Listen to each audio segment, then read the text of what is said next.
উৎসব পার্বণের চাঁদ কিংবা এমন সূর্যোদয়ের তেমন কোনো অর্থ নেই এই মানুষটির কাছে, থাকবেই বা কেন। তিনি তো বয়সের ভারে নুব্জ, প্রচলিত অর্থে সমাজের অচল এক বোঝা।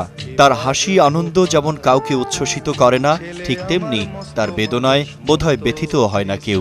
বার্ধক্যের অপরাধে যখন সন্তানেরা দূরে সরে যায়, তখন এমন মানুষদের আর কি বা থাকে? নানান রকম জিনিস আর আসবাব দামি দামি, সবচেয়ে কম দামি ছিলাম একমাত্র আমি।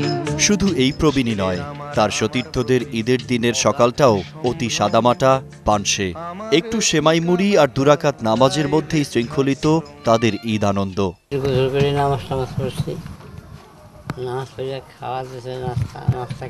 প্রিয়জনের সান্নিধ্য বঞ্চিত এই মানুষগুলোর কাছে ঈদ মানে বেদনা, ঈদ মানে কষ্ট, এক বুক যন্ত্রণা।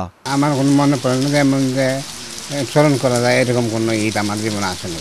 অভিমানটুকু উগরে দিতেও কষ্ট হচ্ছিল তার, বোধহয় তা ধারণ করেই অঝরে অশ্রু প্রকৃতির চোখেও।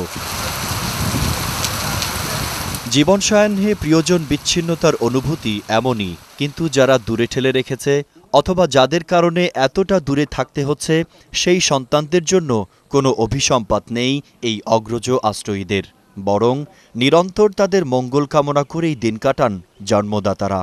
যত আঘাত দেবে, যে ছেলে মানে খারাপ বেশি, ওই ছেলের জন্য মা বাপের টান বেশি থাকে। আল্লাহর কাছে দোয়া করি যে তুমি আগো শান্তিতে রাখো। তবে এর মধ্যেও সুখ খুঁজে ফেরেন কেউ কেউ। বোঝা যায় দুঃখকে চেপে মানসিক সান্ত্বনা পাওয়ার প্রাণান্তকর চেষ্টা। আমার শ্বশুর বাড়ি নতুন বেড়াইতে যায় না, এর চেয়েও ভালো আমরা চলতে আছে। যাদের হাতের পরশে বাড়ির ঈদ হতো আনন্দময়, ছড়াতো উৎসবের আমেজ, সেই মায়েরা যেন এখনকার উৎসবে বেমানান। স্বজনদের কাছ থেকে যোজন যোজন দূরে, বড় নিঃসঙ্গ তারা। স্মৃতির পাতা ঘেটে তাদের কেবলই আক্ষেপ, আর ফিরে আসবে না সেই দিনগুলি।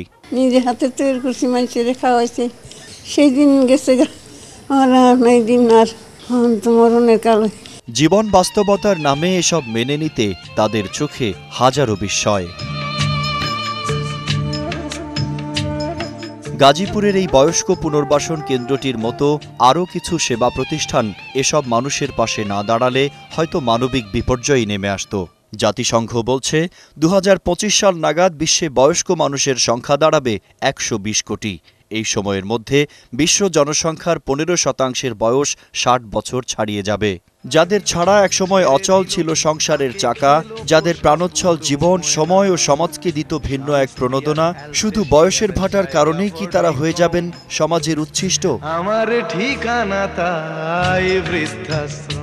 মিঠুন মোস্তাফিজ, বৈশাখী নিউজ, গাজীপুর।